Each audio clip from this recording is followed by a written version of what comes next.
Hi BB7 fans. So இன்னைக்கான லைவ்ல என்ன போயிட்டு இருக்கு அப்படின்னு பார்த்தீங்கன்னா, இன்னைக்கு காலையிலேருந்து ஒரு இன்ட்ரெஸ்டிங்காக ஒன்றும் போகலங்க. என்னன்னு பார்த்தீங்கன்னா, எல்லாரும் அரைச்ச மாவே அரைச்சிக்கிட்டு பிரியாணி செஞ்சுட்டு பிரியாணியை சாப்பிட்டுட்டு எல்லாரும் ரொம்ப அதே தான் ரொட்டீனாக போய்கிட்டு இருந்துச்சு. ஸோ அப்புறம் மார்னிங் டாஸ்கில் நேற்று கேம் பற்றி உங்களோட ஒப்பீனியனும் மற்றவங்க எப்படி விளாண்டாங்க அப்படிங்கிறதே சொல்லணும். ஃபர்ஸ்ட் நான் எப்படி விளாண்டேன், அடுத்து மற்றவங்க எப்படி விளாண்டாங்க அப்படிங்கிற பற்றி சொல்கிறதுல ஒவ்வொருத்தவங்க ஒவ்வொன்றும் எனக்கு அவங்கள பற்றி சொல்லிக்கிட்டு இருந்தாங்க. ஸோ அது எல்லாமே அதெல்லாம் பெரிய ஒரு போரிங்காக தான் போச்சு. அதுக்கு அடுத்தடுத்த அப்படியே போரிங்காக போயிட்டே இருந்தப்ப டாஸ்க்கு பார்த்தீங்கன்னா இன்னைக்கு சாயங்காலம் 5 மணிக்கு ஆரம்பிக்கிறாங்க. 5 மணிக்கு ஆரம்பிச்சுட்டு ஜஸ்ட்டு ஒரு 7 மணிக்கு தான் முடிஞ்சிச்சு.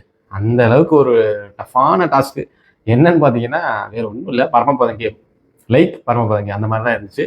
ஸோ என்னென்ன ரூல்ஸ்ன்னு பார்த்தீங்கன்னா, ஃபர்ஸ்ட் பிக் பாஸ் எல்லாரையும் வேறு வேறு கலரில் ட்ரெஸ் போட்டு வர சொன்னாங்க. ஸோ அங்கே ஒரு சின்ன சட்டை என்னன்னு பார்த்தீங்கன்னா, தினேஷுக்கு எனக்கு பிளாக் கலர் ட்ரெஸ் தான் வேணும் அப்படின்னு சொல்லி நிக்சன்ட்ட அடம்பிடிக்க. நிக்சன் இல்லை, என்கிட்ட வேறு ட்ரெஸ்ஸே இல்லை, நான் பிளாக் தான் போடுவேன்னு சொல்லி அவர் அடம்பிக்க.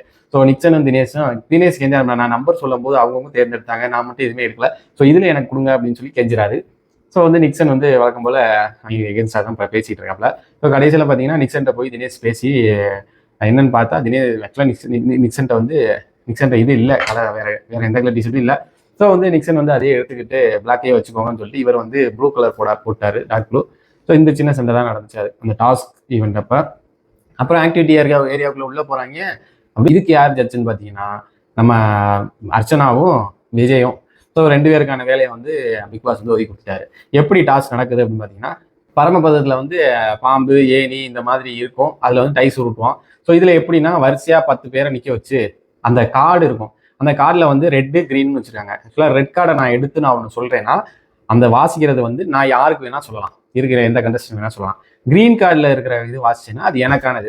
இப்போ உதாரணத்துக்கு எடுத்துக்கோம், இப்போ க்ரீன் கார்டு எனக்கு வருது, அதில் 1 ஸ்டெப் மூவ் ஃபார்வர்டுன்னு இருக்குது அப்படின்னு பார்த்தீங்கன்னா நான் தான் மூவ் பண்ணணும், ஃபார்வர்டில் 3 முன்னாடி போகணும். ஸோ அதே இது ரெட் கார்டில் வந்துச்சுன்னா நான் யாரை சொல்கிறேன்னா அவங்க முன்னாடி போகணும். இது மாதிரி என்னென்ன இருந்துச்சு பார்த்தீங்கன்னா, மூவ் ஃபார்வர்டு 1 ஸ்டெப்பு 2 ஸ்டெப்பு, அப்புறம் கோ பேக்வேர்டு 1 ஸ்டெப்பு 2 ஸ்டெப்பு, அதுக்கப்புறம் பார்த்தீங்கன்னா எலிமினேட்.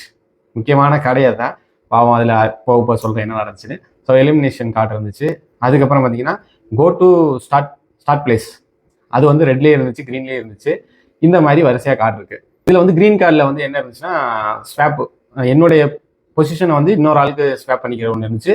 அதே ரெட் கார்டில் பார்த்தீங்கன்னா நம்ம யாரை ஸ்வாப் பண்ணி விடலாம் அப்படிங்கிறது இருந்துச்சு. 2 people ஸ்வாப் 2 people அப்படின்னு இருந்துச்சு. ஸோ ரெட் கார்டில் அந்த மாதிரி, க்ரீன் கார்டில் நமக்கு உண்டானது இருந்துச்சு.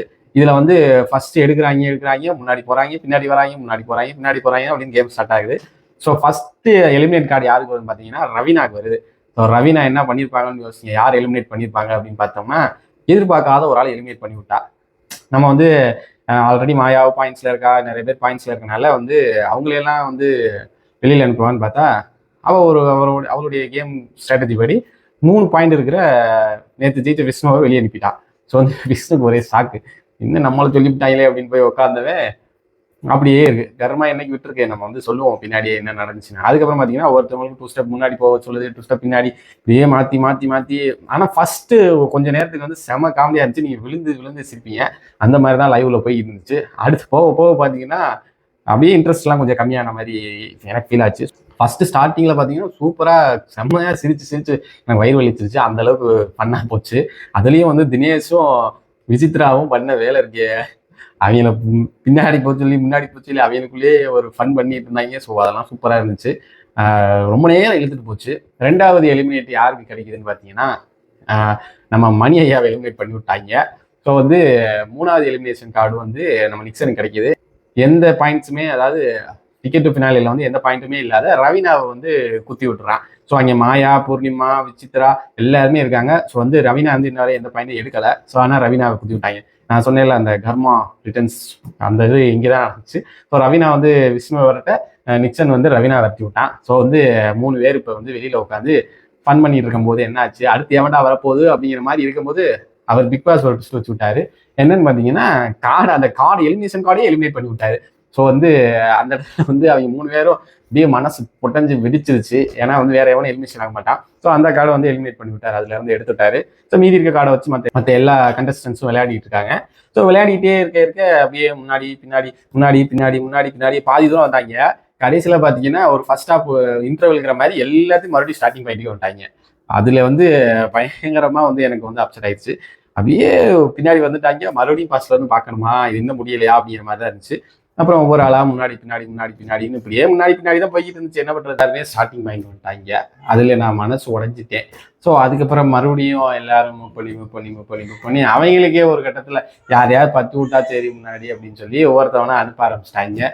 நீங்கள் முன்னாடி போங்க, நீங்கள் அதுவும் கொஞ்சம் அந்த அந்த முயல் பொம்மையை அடுக்கி வச்சிருக்காங்க முன்னாடி. அந்த முயல் பொம்மை கிட்ட போகிறப்ப மறுபடியும் பின்னாடி அனுப்பி விட்டுறாங்க.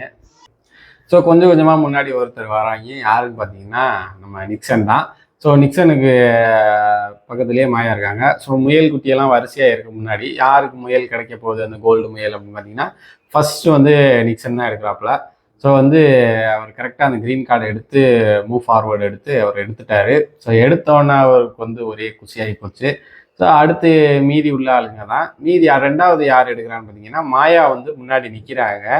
எதுக்கு முன்னாடினா முயலுக்கு முன்னாடி நிற்கிறாங்க. அப்போது தினேஷ் என்ன பண்ணுறாருன்னா அவங்கள வந்து மூவ் ஃபார்வர்டு, அவருக்கு ரெட் கார்டு வந்துச்சு, யாரையாவது ஒரு ஆளை முன்னாடி தள்ளலாம் அப்படிங்கிற மாதிரி. அதில் வந்து மாயாவை தள்ளி விட்டு மாயாவை வந்து செகண்டாக வந்து கோல்டு மேல் எடுத்துகிட்டு போயிட்டாங்க.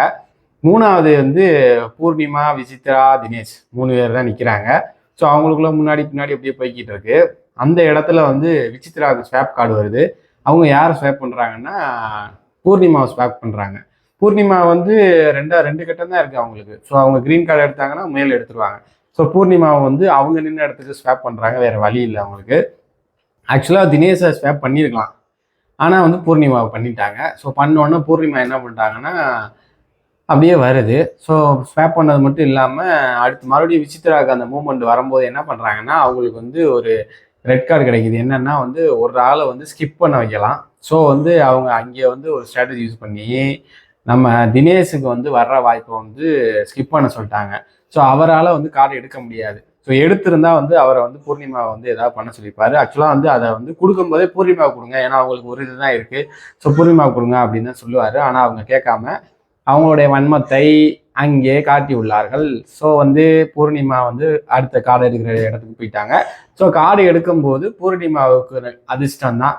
ஸோ அங்கேயும் லக் ஃபேக்டர் வேலை செஞ்சிருக்கு. அதிர்ஷ்டம் அவங்களுக்கு வந்து தலைமையில் டான்ஸாக தான் சொல்லணும். அவங்களுக்கும் க்ரீன் கார்டு வந்து ஸ்டெப் ஃபார்வர்ட் போய் 3வது பேச ஜெயிச்சிட்டாங்க.